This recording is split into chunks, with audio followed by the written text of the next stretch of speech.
So hello friends, मैं आज आप लोगों को पावर सप्लाई बता रहा हूँ। पावर सप्लाई कैसे काम करती है। कोई भी इलेक्ट्रॉनिक सर्किट हमारा डीसी पे काम करता है। इलेक्ट्रॉनिक डिवाइसेस हमारी डीसी पे काम करती है और जो सप्लाई होती है वो एसी होती है 220 वोल्ट्स, 220 वोल्ट 50 हर्ट्ज। तो ये 220 वोल्ट 50 हर्ट्ज को हम डीसी में कन्वर्ट करते हैं बाय यूजिंग पावर सप्लाई। ठीक है, तो ये पावर सप्लाई क्या करती है, 220 हर्ट्ज 50 हर्ट्ज को डीसी में कन्वर्ट करती है। अब डीसी हमें अगर 1.5 वोल्ट चाहिए तो 3 वोल्ट चाहिए, 4.5 वोल्ट चाहिए, 6 वोल्ट चाहिए, या फिर 9 वोल्ट चाहिए, या फिर 12 वोल्ट। जनरली ये हम इस्तेमाल करते हैं। तो हमें इसमें कन्वर्ट करने के लिए हम पावर सप्लाई की जरूरत पड़ती है, पावर सप्लाई का इस्तेमाल करते हैं। तो यहाँ पे पावर सप्लाई का ब्लॉक डायग्राम दिया हुआ है, देखिए।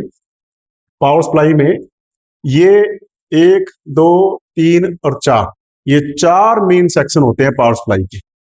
सबसे पहले पावर ट्रांसफार्मर लगा रखा है। ये क्या करेगा, 220 वोल्ट 50 हर्ट्ज जो आ रही है पीछे से एसी, उस वोल्टेज को रिक्वायरमेंट के आधार पे हमें जितनी वोल्टेज चाहिए उतनी वोल्टेज में कन्वर्ट कर देगा ये। यानी कि अगर हमें 9 वोल्ट चाहिए तो ये 9 वोल्ट में कन्वर्ट कर देगा। तो हम इसमें एग्जांपल लेके चल रहे हैं, हम 9 वोल्ट में से कन्वर्ट कर रहे हैं। तो यहाँ पे पावर ट्रांसफार्मर जो है स्टेप डाउन ट्रांसफार्मर है। इसमें प्राइमरी इम्पीडेंस ज्यादा है, सेकेंडरी इम्पीडेंस कम है। तो ये देखिए, ये रेड वायर है इनपुट की, ये ब्लैक वायर है, ये पॉजिटिव और ये न्यूट्रल हमारा। ठीक है, इसके बाद में यहां से हमें रेड और ब्लैक वायर मिलेगी पावर ट्रांसफार्मर के बाद में। यहां पे हमारा जो सर्किट आएगा वो आएगा रेक्टिफायर। रेक्टिफायर क्या करता है, हमारा एसी को डीसी में कन्वर्ट करता है। ठीक है, रेक्टिफायर ये सर्किट जो है इसमें डायोड लगे होते हैं, पीएन जंक्शन डायोड लगे होते हैं, और ये क्या करेगा, हमारा एसी को डीसी में कन्वर्ट करेगा।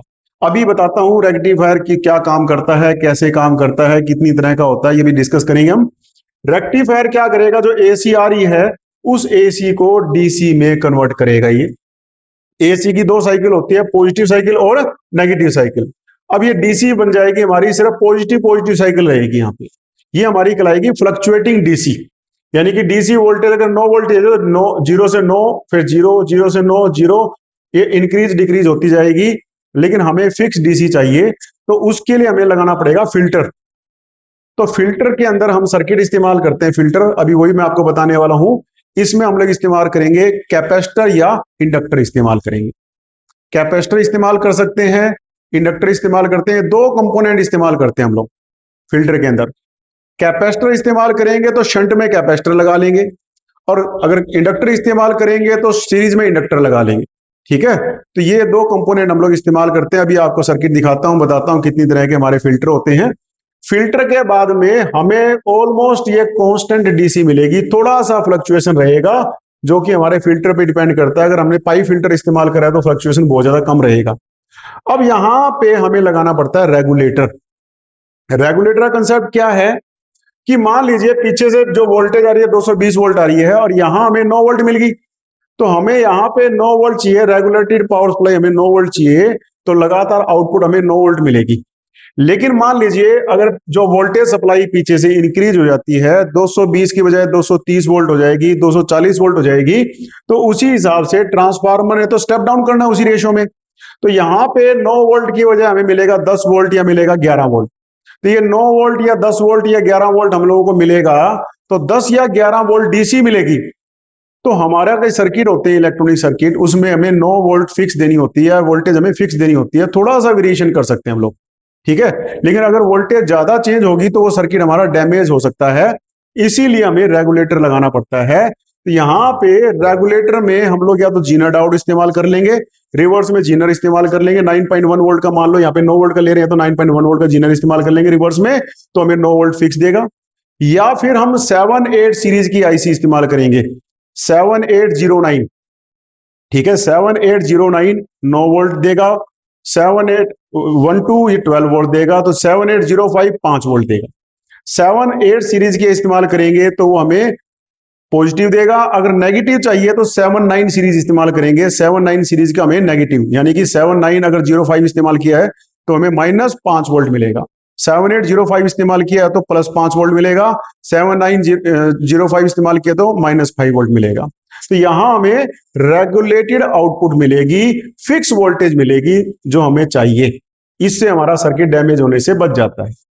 इसका एग्जांपल आप समझ सकते हैं रेगुलेटर का, कि जैसे हमारे घरों में पानी आता है पीने का, तो पानी आता है तो हम क्या करते हैं, पानी अगर खराब आ रहा है तो हम उसके लिए फिल्टर लगा देते हैं। तो फिल्टर क्या करेगा, हमें प्योर पानी, साफ पानी हमें देगा।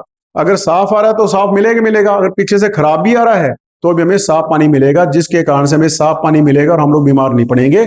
ऐसे हमारे डेलिकेट इंस्ट्रूमेंट्स होते हैं, उनको अगर वोल्टेज फ्लक्चुएशन होगी, ज्यादा वोल्टेज चेंज होगी, तो वो टॉलरेट नहीं कर पाते और खराब हो जाते हैं, आईसी डैमेज हो जाती है। तो उसके लिए हमें यहाँ पे रेगुलेटर इस्तेमाल करना पड़ता है। तो मेनली ये चार पार्ट रहेंगे: पावर ट्रांसफार्मर जो वोल्टेज को स्टेप डाउन करेगा, रेक्टिफायर जो एसी को डीसी में कन्वर्ट करेगा, फिल्टर जो हमारा फ्लक्चुएटिंग डीसी को प्योर डीसी में कन्वर्ट करेगा, रेगुलेटर क्या करेगा, वोल्टेज की फ्लक्चुएशन को कंट्रोल करेगा और हमें फिक्स डीसी आउटपुट प्रोवाइड करेगा। ठीक है, ये हमारा मेन चार पार्ट रहेंगे। अब इसमें जो सबसे पहला पार्ट है वो है रेक्टिफायर। ये रेक्टिफायर करता है हमारा एसी को डीसी में कन्वर्ट करता है हमारा। तो रेक्टिफायर देखिए, ये रेक्टिफायर दो तरह के होते हैं, एक तो हाफ वेव रेक्टिफायर और एक होता है फुल वेव रेक्टिफायर। अब हाफ वेव रेक्टिफायर और फुल वेव रेक्टिफायर दो तरह के होते हैं, और ये फुल वेव रेक्टिफायर जो है ये भी आगे दो तरह का होता है, एक तो centre tap full wave rectifier और एक होगा ब्रिज रेक्टिफायर। ठीक है, ये जो फुल वेव रेक्टिफायर है, सेंटर टेप रेक्टिफायर और ब्रिज रेक्टिफायर, दो तरह के रेक्टिफायर हमारे होते हैं। ये दो तरह के इस्तेमाल हम लोग करते हैं। अब पहला रेक्टिफायर जो है वो है हाफ वेव रेक्टिफायर। ये हमने ट्रांसफार्मर लगा रखा है, स्टेप डाउन ट्रांसफार्मर लगा रखा है। यहाँ पे हम इनपुट दे रहे हैं एसी, और यहां से हमें आउटपुट मिल रही है, लो वोल्टेज मिल रही है, जितनी वोल्टेज हमें चाहिए।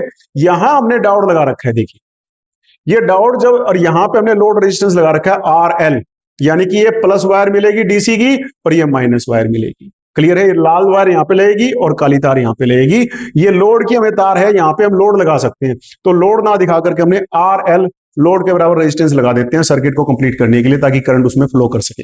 ठीक है, ये हम वायर जो है सीआरओ पे लगा करके वेवफॉर्म को चेक कर सकते हैं कि हमें वेवफॉर्म मिल रहा है।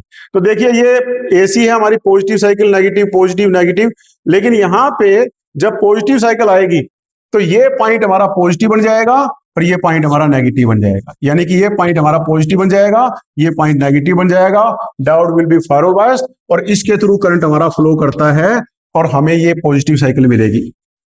जब ये यहां पे नेगेटिव साइकिल होगी तो ये पॉइंट नेगेटिव बन जाएगा और ये पॉइंट पॉजिटिव बन जाएगा। Diode will be reverse bias, और आपको पता है डायोड हमारे रिवर्स में काम नहीं करता, तो हमारे को आउटपुट मिलेगी जीरो। तो ये पॉजिटिव साइकिल में काम करेगा, नेगेटिव में काम नहीं करेगा, हाफ साइकिल में काम करेगा, इसीलिए इसको हाफ वेव रेक्टिफायर कहते हैं। ठीक है, अब आता है full wave rectifier. Full wave rectifier हमारा दो तरह का होता है, एक तो centre tap rectifier. Centre tap rectifier की खास बात यह है, इसमें जो ट्रांसफार्मर इस्तेमाल करते हैं वो सेंटर टेप टाइप का ट्रांसफार्मर इस्तेमाल करते हैं, यानी कि हमारा सेकेंडरी जो है, उस सेकेंडरी की टर्न्स जो है उसकी बीच की टर्न से हमने एक वायर निकाल रखी है, ये सेंटर टेपिंग कहलाती है। ठीक है, दो डायोड इस्तेमाल करेंगे, एक डायोड D1 इस्तेमाल करेंगे, एक D2 इस्तेमाल करेंगे। इन दोनों को जोड़ देंगे यहां से, और जोड़ने के बाद में ये देखो हमने जोड़ दिया, ये जो वायर है यहां से ये हमें पॉजिटिव लाल तार मिलेगी और ये वाली जो है यहाँ पे हम काली तार लगा लेंगे, यानी कि ये दोनों पॉइंट जो है इन दोनों के बीच में हमें लोड लगाना है। लाल तार यहां मिलेगी और काली तार यहां मिलेगी, ये हम लोड लगाएंगे, ये हमारा प्लस टर्मिनल होगा और ये हमारा माइनस टर्मिनल होगा, ग्राउंड टर्मिनल हमारा। ठीक है, तो अब इसमें देखिए ये कैसे काम करेगा। जब पॉजिटिव साइकिल आएगी तो ये पॉइंट हमारा पॉजिटिव हो जाएगा, ये पॉइंट हमारा नेगेटिव हो जाएगा। ये पॉइंट पॉजिटिव है, इसके हिसाब से ये पॉइंट हमारा नेगेटिव हो जाएगा, इस नेगेटिव के हिसाब से ये पॉइंट हमारा पॉजिटिव, यानी कि वर्चुअल ग्राउंड पॉइंट होगा हमारा। तो उसमें डायोड D1 फॉरवर्ड बायस होगा, डायोड D2 रिवर्स बायस होगा, और करंट हमारा इस प्रकार से फ्लो करेगा इस लोड के क्रॉस, यहां से डायोड के थ्रू रेजिस्टेंस से यहाँ पे जाएगा। क्लियर है, और हमें ये आउटपुट मिलेगी, ये इस टाइम में डायोड D1 काम करेगा। जब नेगेटिव साइकिल आएगी तो नेगेटिव में, ये जब नेगेटिव साइकिल आएगी तो ये पॉइंट हमारा नेगेटिव बन जाएगा और ये पॉइंट हमारा पॉजिटिव बन जाएगा। अब ये डायोड D2 हमारा फॉरवर्ड बायस होगा, डायोड D1 हमारा रिवर्स बायस होगा, और हमारे करंट की डायरेक्शन ये रहेगी। अब इसमें करंट फ्लो नहीं करेगा, हमारा हमारा करंट इसमें फ्लो करेगा। ठीक है, और हमें ये मिलेगी, D2 काम करेगा। तो D1 पॉजिटिव में, D2 नेगेटिव में, D1 पॉजिटिव में, D2 नेगेटिव में, इस प्रकार से हमारे डायोड काम करते रहेंगे, पॉजिटिव में ये, नेगेटिव में ये, पॉजिटिव में ये, और करंट की डायरेक्शन हमारी इस प्रकार से रहेगी दोनों तरफ, यानी कि पॉजिटिव से नेगेटिव तक रहेगी, ये हमारी बनेगी डीसी। क्लियर है? इसके बाद में नेक्स्ट है ब्रिज रेक्टिफायर।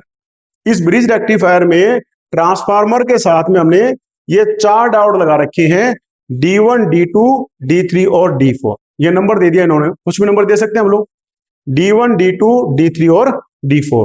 अब देखिए यहां पे ये जो बीच की वायर है हमारी, यहां पे हम एक लोड रेजिस्टेंस लगा देंगे RL, यानी कि हमारा यहां पे लोड रेजिस्टेंस मिलेगा।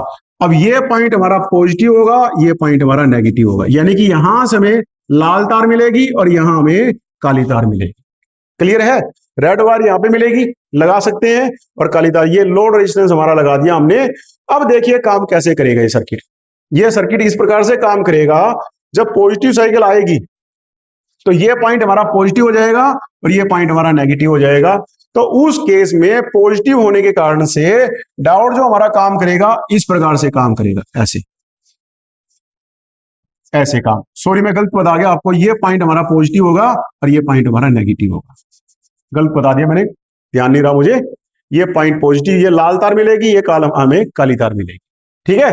तो पॉजिटिव साइकिल में करंट हमारा आएगा D1 से लोड रेजिस्टेंस, लोड रेजिस्टेंस से D4 और D4 से यहां आ जाएगा।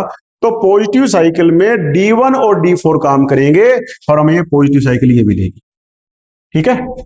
अब जब नेगेटिव साइकिल आएगी तो नेगेटिव में ये पॉइंट हमारा पॉजिटिव हो, ये पॉइंट हमारा नेगेटिव हो जाएगा। तो उस केस में हमारा जो करंट है वो करंट इस प्रकार से फ्लो करेगा, देखिए ये ऐसे करके ऐसे फ्लो करेगा, यानी D2 से लोड रेजिस्टेंस और लोड रेजिस्टेंस से D3। तो नेगेटिव साइकिल में D2 और D3 काम करेंगे, डायोड D2 और D3 काम करेंगे। करंट हमारा इस प्रकार से D2 से जाकर के, रेजिस्टेंस से जाकर के हमारा यहां करंट फ्लो करेगा। दोनों केस में करंट की डायरेक्शन सेम रहेगी, देखिए दोनों केस में पॉजिटिव में भी और नेगेटिव में भी करंट की डायरेक्शन हमारा पॉजिटिव से नेगेटिव रहेगी, ये बात ध्यान रखने वाली बात है। तो पॉजिटिव में D1, D4 काम करेगा, नेगेटिव में D2, D3 काम करेगा। तो D1, D4, D2, D3 काम करेंगे हमारे, और इस प्रकार से हम लोग रेक्टिफिकेशन कर लेते हैं, AC को DC में कन्वर्ट कर लेते हैं। अब बात आती है, ये जो हमने कन्वर्ट किया है, ये कन्वर्ट करने के बाद में अभी हमारा ये फ्लक्चुएटिंग DC है, DC इंक्रीज डिक्रीज हो रही है। तो ये हमें इसको सर्किट में लगाएंगे तो सर्किट प्रॉपरली काम नहीं करेगा, हमें फिक्स DC चाहिए। तो इसके लिए हमें फिल्टर लगाना पड़ता है। देखिए हमने फिल्टर लगा रखा है। तो फिल्टर लगाते समय अब देखिए जो फिल्टर सर्किट है हमारा, ये मैं आपको एक सर्किट दिखा देता हूं। ये कंपोनेंट लगाते हैं, देखिए ये कंपोनेंट है, ये हमारा आपको सर्किट, ये रेजिस्टेंस है, ये सॉरी ये हमारे कैपेसिटर है। देखिए ये लो कैपेसिटी का कैपेसिटर है, ये ज्यादा कैपेसिटी का कैपेसिटर है हमारा, ये इलेक्ट्रोलाइटिक कैपेसिटर है। ठीक है? इलेक्ट्रोलाइटिक कैपेसिटर है, देख लीजिए आप लोग, ये कम वैल्यू का कैपेसिटेंस है, ये ज्यादा वैल्यू का कैपेसिटेंस है, और ये है इंडक्टर। ये कैपेसिटर और इंडक्टर हमारा फिल्टर करने का काम करते हैं। देख लीजिए ये कैपेसिटर और ये इंडक्टर कहलाता है। ये हरे रंग का जो नजर आ रहा है ना आप लोगों को, ये इंडक्टर है हमारा, और ये नीले रंग के जो स्काई ब्लू कलर के नजर आ रहे हैं, ये हमारे कैपेसिटर है, ये इलेक्ट्रोलाइटिक कैपेसिटर है। ठीक है? और ये हमारे डायोड है, देखिए ये हमारे डायोड हैं जो कि हम रेक्टिफायर में इस्तेमाल करते हैं। देखिए 1N सीरीज के ब्लैक कलर के डायोड हैं, ये ब्रिज रेक्टिफायर बना रखा है हमारा। ठीक है? तो हम क्या करेंगे, कैपेसिटर को, या तो कैपेसिटर इस्तेमाल करेंगे, कैपेसिटर को पैरेलल में लगा देंगे, या फिर इंडक्टर को सीरीज में लगा देंगे। तो पहला फिल्टर जो बनेगा, कैपेसिटर को पैरेलल में लगा दिया तो पहला फिल्टर बन गया, इंडक्टर को सीरीज में लगा दिया तो दूसरा फिल्टर बन गया। हम क्या करेंगे, L और C लगा सकते हैं, पहले इंडक्टर लगा दिया फिर कैपेसिटर लगा दिया, तीसरा बन गया। हम क्या कर सकते हैं, और फिल्ट्रेशन लेने के पहला कैपेसिटर लगा दिया, फिर इंडक्टर लगा दिया, फिर कैपेसिटर लगा दिया, तो बन गया पाई फिल्टर। तो ये 4 तरह के हमारे फिल्टर बन जाते हैं। इन चारों तरह के फिल्टर को इस्तेमाल करके हम लोग DC को प्यूरिफाई कर लेते हैं। ठीक है? तो ज्यादातर केस में हम एक कैपेसिटर से काम चल जाता है हमारा, फ्लक्चुएशन हमारी ठीक हो जाती है इससे। तो ज्यादातर केस में हम एक ही कैपेसिटर का इस्तेमाल करते हैं। ठीक है ना? जैसे देखिए इसमें हमारा जो सर्किट है, इस सर्किट में ये देखिए सर्किट हमारा दिखाई दे रहा है आपको, ठीक है? ये हमारी किट है, ये पावर सप्लाई सेक्शन है इसका, ये किट को पावर जा रही है, देखिए। तो इसमें यहां स्विच के बाद में ये वायर, देखिए ये वायर लगी है हमारी, इस फ्यूज लगा हुआ है यहाँ पे, देखिए ये स्विच लगा हुआ है, इसमें ट्रांसफार्मर है, ट्रांसफार्मर के बाद में ये डायोड लगे हुए 4। ये देखिए 4 डायोड लगे हुए हैं। ये ब्लैक कलर के जो डायोड है 1N सीरीज के डायोड है हमारे। तो ये हमारा ब्रिज रेक्टिफायर लगा रखा हमने, जो ब्रिज रेक्टिफायर सर्किट बताया ना आपको मैंने, ये ब्रिज रेक्टिफायर हमने लगा रखा है। देखिए ये ब्रिज रेक्टिफायर जो सर्किट है हमारा, ये सर्किट हमारा लगा हुआ है। हालांकि लगे पैरेलल में नजर आ रही है, लेकिन इनका कनेक्शन हमने इसी प्रकार से कर रखा है जैसे सर्किट दिखा रखा है। ब्रिज रेक्टिफायर के बाद में पैरेलल में लगा रखा है कैपेसिटर। देखिए ये हमने इलेक्ट्रोलाइटिक कैपेसिटर लगा रखा है फिल्टर, और फिल्टर के बाद में ये आईसी लगा रखी है 7812। यहाँ 12 वोल्ट की आईसी हमने ली है, 12 वोल्ट हमें चाहिए, तो 7812 ये आईसी हमने लगा रखी है। देखिए 7812 आईसी हमारी, तो ये 7812 है, तो ये हमारी प्लस 12 वोल्ट हमें देगा। ये कैपेसिटर भी लगाना पड़ता है इसके साथ में, आईसी के साथ में लास्ट में, ठीक है। तो यहां से प्लस 12 वोल्ट हम लोगों को मिलेगी। तो ये 4 सेक्शन हमारे देखिए, सबसे पहले ट्रांसफार्मर, इसके अंदर ट्रांसफार्मर लगा हुआ है, फिर उसके बाद में रेक्टिफायर, ये ब्रिज रेक्टिफायर है, फिर ये फिल्टर है हमारा, और उसके बाद में रेगुलेटर। ये हमारा ये हीट सिंक है, ब्लैक कलर का जो नजर आ रहा है ना, ये ब्लैक कलर का, ये हमने हीट सिंक पे इसको माउंट कर रखा है ताकि ये गर्म ना हो, नहीं तो गर्म होकर खराब हो सकता है ना कंपोनेंट हमारा, ये गर्म ना हो इसके लिए हमने इसको हीट सिंक पे लगा रखा है, ठीक है। ये पॉलिस्टर कैपेसिटर है हमारा, छोटी वैल्यू का कैपेसिटर, ये हमें लगाना पड़ता है। तो ये पावर सप्लाई जो है हमें हर एक डिवाइस के अंदर लगानी पड़ती है, इसके द्वारा हम इसको इनपुट देते हैं डीसी। जैसे 12 वोल्ट इसकी सप्लाई जरूरत है इसको, तो 12 वोल्ट यहां से इसको मिलेगी, ठीक है। तो यहां पे मैंने आपको इन सब चीजों के बारे में बता दिया। अब बात आती है फिल्टर के बारे में। तो फिल्टर के बारे में जैसे मैंने बताया कि फिल्टर हमारे जो हैं, ये फिल्टर हमारे कौन कौन सी तरह के होंगे। देखिए सबसे पहला है शंट कैपेसिटर फिल्टर। इसमें कैपेसिटर हमने पैरेलल में लगा रखा है। यहां से देखिए रेक्टिफायर की आउटपुट आएगी, देखो फुल वेव रेक्टिफायर, ये full wave rectifier, bridge rectifier लगा रखा है, सेंटर टेप रेक्टिफायर लगा रखा हमने।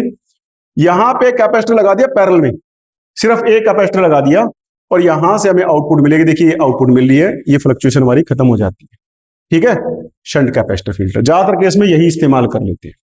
दूसरा है सीरीज इंडक्टर फिल्टर हमारा। ये सीरीज इंडक्टर फिल्टर हमने लगा रखा है यहाँ पे।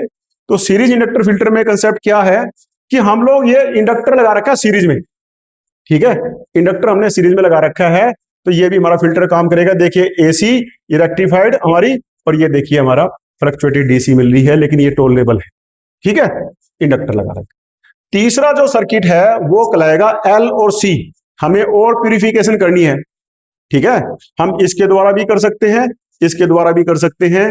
अगर हमें और प्यूरिफाई करना है तो हम क्या करेंगे, एल और सी, इंडक्टर और कैपेसिटर दो लगा लेंगे। यानी कि पहले सर्किट में हमने इंडक्टर लगा दिया, इसने फिल्टर किया, फिर हमने एक कैपेसिटर लगा दिया, इस कैपेसिटर ने और फिल्टर कर दिया। अब हमें यहां पे जरा और ज्यादा प्योर डीसी मिलेगी, फ्लक्चुएशन हमारी और कम हो जाती है। अगर इससे बेटर हमें लेनी है, हमें और प्यूरिफाइड लेनी है डीसी, तो हम क्या करेंगे, हम लोग इस्तेमाल करेंगे पाई फिल्टर। ये पाई की शेप होता ना, पाई, ये पाई की शेप में हम क्या करेंगे, पहले कैपेसिटर लगा दिया, ये कैपेसिटर फिल्टर करने का काम करेगा, फिर लगा दिया हमने इंडक्टर, इंडक्टर फिर फिल्टर करेगा, उसके बाद एक कैपेसिटर और लगा दिया, ये कैपेसिटर भी हमारा फिल्टर करने का काम करेगा। यानी 3 गुना फिल्ट्रेशन हो जाएगी इसमें। पहले तो कैपेसिटर पैरेलल में लगा दिया, इसने फिल्टर किया, फिर इंडक्टर हमने सीरीज में लगा दिया, इसने फिल्टर किया, फिर कैपेसिटर हमने पैरेलल में लगा दिया, इसने फिल्टर किया। तो यहां हमें ऑलमोस्ट प्योर डीसी मिलेगी। तो ये 4 तरह के फिल्टर सर्किट हम लोग इस्तेमाल करते हैं हमारी फ्लक्चुएटिंग डीसी को प्योर डीसी में कन्वर्ट करने के लिए। क्लियर है। तो एक बार मैं ब्रीफ रिव्यू आपको दे देता हूं कि ये टॉपिक जो है हमारा पावर सप्लाई के बारे में बात कर रहे हैं, जो अडॉप्टर इस्तेमाल करते हैं हम लोग, उसके अंदर ये सर्किट हमारा इस्तेमाल होता है। या जो हमारे पावर सप्लाई किसी भी टीवी की बात करें या ऑल इलेक्ट्रॉनिक इंस्ट्रूमेंट की बात करें, उसमें पावर सप्लाई सबसे पहला सेक्शन होता है जो पूरे सिस्टम को इलेक्ट्रिसिटी प्रोवाइड करेगा और डीसी प्रोवाइड करेगा, ठीक है। तो यहां पे ट्रांसफार्मर क्या करेगा, हाई वोल्टेज को लो वोल्टेज में कन्वर्ट करेगा। रेक्टिफायर क्या करेगा, एसी को डीसी में कन्वर्ट करेगा। फिल्टर क्या करेगा, फ्लक्चुएटिंग डीसी को प्योर डीसी में कन्वर्ट करेगा। और रेगुलेटर क्या करेगा, हमारी वोल्टेज के फ्लक्चुएशन को खत्म कर देगा। कि फ्लक्चुएशन पीछे से आ रही है ना, ये हमें फिक्स वोल्टेज मिलेगी, रेगुलेटेड वोल्टेज मिलेगी, ठीक है। ये रहेगा हमारा कंसेप्ट, यहां से हमें फिक्स डीसी वोल्टेज मिलेगी। ब्लैक, ये रेड तार है, ये ब्लैक तार है हमारी, ये लाल है और ये ब्लैक है, ठीक है ना। तो यहाँ पे ये लाइव है, ये ग्राउंड है। क्लियर है। अब देखिए रेक्टिफायर, जैसे मैंने बताया था, रेक्टिफायर हमारा क्या करता है, एसी को डीसी में कन्वर्ट करता है। तो ये दो तरह के होते हैं, हाफ वेव रेक्टिफायर और full wave rectifier. Half wave rectifier हमारा दो तरह का होगा, सॉरी फुल वेव रेक्टिफायर हमारा दो तरह का होगा, सेंटर टेप रेक्टिफायर और ब्रिज रेक्टिफायर। ठीक है, हाफ वेव रेक्टिफायर में एक डायोड इस्तेमाल करेंगे, सेंटर टेप में दो डायोड इस्तेमाल करेंगे और ब्रिज में चार इस्तेमाल करेंगे। कंपैरिजन अगर आपको करना है तो कंपैरिजन में ये भी कंपैरिजन आ सकता है कि हाफ वेव में एक डायोड इस्तेमाल करेंगे, सेंटर टेप में दो डायोड इस्तेमाल करेंगे और ब्रिज में चार करेंगे। ट्रांसफार्मर की रिक्वायरमेंट, अगर सेंटर टेप बनाना है तो ट्रांसफार्मर मस्ट है, बिना ट्रांसफार्मर के हम सेंटर टेप नहीं बना सकते। लेकिन अगर आपको 9 वोल्ट मिल रही है और डायरेक्टली आपने कन्वर्ट करनी है तो इसमें बिना ट्रांसफार्मर के भी सर्किट इस्तेमाल करते हैं, डायोड सीधा लगा दीजिए हाफ में भी और फुल में, ब्रिज में भी। ठीक है, यहां पे ट्रांसफार्मर लगाना जरूरी नहीं है, लेकिन इसमें ट्रांसफार्मर लगाना जरूरी है। दूसरा, सेंटर टेपिंग यहां पे सही मिलेगी ये पक्का नहीं होता, क्योंकि बिल्कुल सेंटर में लेनी होती है हम लोगों को। ठीक है, तीसरी बात ये है कि ये जो ट्रांसफार्मर इस्तेमाल किया, मान लीजिए हमें 9 वोल्ट चाहिए, तो यहां पे तो 9 वोल्ट का ट्रांसफार्मर इस्तेमाल कर लिया, हमें पूरी पावर मिलेगी। यहां पे हम 9 वोल्ट की बजाय 18 वोल्ट का इस्तेमाल करना पड़ेगा, 220 वोल्ट को 18 वोल्ट में कन्वर्ट करेगा, क्योंकि आधी वोल्टेज मिलेगी यहां पे। पॉजिटिव साइकिल में आधी यहां मिलेगी और पॉजिटिव साइकिल में आधी यहां मिलेगी, 9 वोल्ट यहां मिलेगी तो 9 वोल्ट यहां मिलेगी, तो यहां पे हमें 18 वोल्ट का इस्तेमाल करना पड़ेगा, नहीं तो यहां पे 9 वोल्ट और 9 वोल्ट से हमारा काम चल जाता है। क्लियर है? दूसरी बात, हम लोग इसकी फ्रीक्वेंसी की बात करते हैं, AC 50 हर्ट्ज यहाँ पे, और जो रेक्टिफायर है, रेक्टिफायर के बाद में फ्रीक्वेंसी हो जाएगी डबल, 100 फ्लक्चुएशन। देखिए यहाँ पे, ये देखिए यहाँ पे एक साइकिल थी, यहाँ पे ये दो साइकिल बन जाएगी, तो 50 हर्ट्ज हो जाती है। फ्रीक्वेंसी जो इन है ना, एफ इन 50 हर्ट्ज है, तो इसमें एफ इन हमारी हाफ वेव में सेम रहेगी, 50 हर्ट्ज रहेगी, इसमें 100 हर्ट्ज हो जाएगी, इसमें आउट, एफ आउट की बात कर रहा हूं, इसमें 100 हर्ट्ज हो जाएगी। क्लियर है? तो ये एफिशिएंसी इसकी रहेगी, कम रहेगी, इसकी ज्यादा रहेगी, इसकी 41.6% रहेगी, इसकी इसकी डबल रहती है हमारी। क्लियर है? तो एफिशिएंसी की बात करें तो एफिशिएंसी इसमें ज्यादा मिलेगी, हाफ वेव में हमारी कम मिलेगी, तो ये हमारा कंपैरिजन रहता है इन सब की चीजों के बारे में। यहाँ फिल्टर में हम लोग इंडक्टर को लगाने से बचना चाहते हैं। एक तो इंडक्टर थोड़ा हैवी होता है, एक थोड़ा कॉस्टली भी होता है, तो जनरली हम कैपेसिटर इस्तेमाल करना चाहते हैं। ज्यादातर केसेस में हम शंट में कैपेसिटर लगा देते हैं, उससे हमारा काम चल जाता है। ठीक है, तो ये मेनली मैंने आप लोगों को बताने की कोशिश की है। हम इनको एक्सपेरिमेंट करके सीआरओ पे लगा करके वेव फॉर्म भी चेक कर सकते हैं। ये हमारा जो सर्किट दे रखा है, जैसे ये ट्रेनर बोर्ड हमारा दे रखा है, इस ट्रेनर बोर्ड पे हम एक्सपेरिमेंट कर लेते हैं, इनपुट दे करके आउटपुट चेक कर लेते हैं। ठीक है, ये हमारा एक्सपेरिमेंटल बोर्ड दे रखे होते हैं, तो ये एक्सपेरिमेंट मैं आपको नेक्स्ट लेक्चर में करके दिखा दूंगा। दूसरी बात देखिए, आप लोगों को जो मैं बातें बता रहा हूं, अब यहां पे एक बात आती है कि कैपेसिटर और इंडक्टर काम कैसे करता है फिल्ट्रेशन करने, या डायोड काम कैसे करता है। कैसे डायोड पॉजिटिव में काम करेगा, फॉरवर्ड में काम करेगा, रिवर्स में काम नहीं करेगा, तो ये मैं आपको नेक्स्ट लेक्चर में डायोड कैसे काम करता है, रेजिस्टेंस कैसे काम करता है, इंडक्टर कैसे काम करता है, कैपेसिटर कैसे काम करता है, ये सब चीजें मैं आपको बताऊंगा। ठीक है, अगर आपको ये मेरा लेक्चर अच्छा लगे, आप इसको पहली बात तो फास्ट फॉरवर्ड करके देख सकते हो। थोड़ा सा बोलने में स्लो होता है तो आप बोर हो सकते हो, तो इसको फास्ट फॉरवर्ड करके देख सकते हो। दूसरा, अगर आपको मेरी जो बात अगर समझ में ना आई हो तो आप कमेंट करके मुझसे क्वेश्चन पूछ सकते हैं, मैं उसी पे आप लोगों को और वीडियो दे सकता हूं, आपके डाउट भी क्लियर कर सकता हूं। ठीक है, अगर आपको मेरा ये प्रयास अच्छा लगा, मेरा प्रयास ये है कि मैं आप लोगों के लिए इस प्रकार के वीडियो बनाऊं और आप लोगों को बिल्कुल हिंदी में आसान तरीके से समझाने की कोशिश करूं, क्योंकि चीजें बहुत आसान हैं लेकिन थोड़ा सा मुश्किल लगता है, इसलिए स्टूडेंट्स थोड़ा सा कतराते हैं इस चीज को समझने में, और मैं चीजों को थोड़ा सा आसान बना करके समझाने का प्रयास करता हूं, जिससे बच्चों को आसानी से समझ में आ जाता है। ठीक है, तो अगर आपको ये वीडियो अच्छी लगी है तो आप कमेंट कर सकते हो, ताकि मेरा हौसला बढ़े, मुझे पता चले। और कोई अगर कमी है, कई बार जबान लड़खड़ा जाती है, कई बार गलत मुंह से निकल जाता है, कई बार जैसे गलतियां हो जाती हैं, तो उसको माफ करना, कई बार फ्लो में निकल जाता है। लेकिन अब होता यह है कि आपके कंसेप्ट क्लियर होने चाहिए। ठीक है, तो आपको अगर कोई डाउट है और आप चाहते हो कि किसी और टॉपिक में मैं वीडियो बनाऊं, जिस भी टॉपिक पे आप कहेंगे, चाहे इलेक्ट्रॉनिक्स ब्रांच का कोई सब्जेक्ट हो, चाहे मैकेनिकल का हो, चाहे सिविल का हो, चाहे ऑटोमोबाइल इंजीनियरिंग का हो, चाहे फिजिक्स हो, केमिस्ट्री हो, मैथ हो, कोई भी सब्जेक्ट आप अगर कहेंगे तो मैं उस पर आपको वीडियो बना के बता सकता हूं, आपको समझा सकता हूं। क्योंकि स्टूडेंट्स को बहुत सारे सब्जेक्ट बड़े टफ लगते हैं। जैसे मैथमेटिक्स में स्टूडेंट्स को बड़ी दिक्कत आती है यहाँ पे, तो मैं मैथ में भी आप लोगों को, जैसे ट्रिग्नोमेट्री है, बड़े मुश्किल होता है स्टूडेंट्स को समझने में। ट्रिग्नोमेट्री है, डिफरेंशिएशन है, इंटीग्रेशन है, ये सारी चीजें बड़ी मुश्किल सी लगती है स्टूडेंट्स को, तो मैंने उनके इजी तरीके बना रखे हैं और आसानी से मैं आप लोगों को समझा सकता हूँ। ठीक है, क्योंकि अगर आपके कंसेप्ट क्लियर होंगे तो ही आपको चीजें समझ में आएगी और आपका इंटरेस्ट भी जागृत होगा। तो ये मैं आप प्रयास कर रहा हूं आप लोगों को गाइड करने के लिए, और फिर धीरे धीरे मैं अपनी क्वालिटी भी इंप्रूव करता जा रहा हूं। और आप लोग कमेंट करके मेरे को बताएं कि आपको अगली मैं वीडियो और कौन से टॉपिक पे बना के आपको सबमिट करूं, दिखाऊं आप लोगों को, ताकि आप लोगों को समझने को मिले। आप किसी भी ब्रांच के कोई भी टॉपिक में बता सकते हैं, मैं उसी टॉपिक पे वीडियो बना करके आपको समझा सकता हूं। Thank you very much for your sparing your time, so nice of you.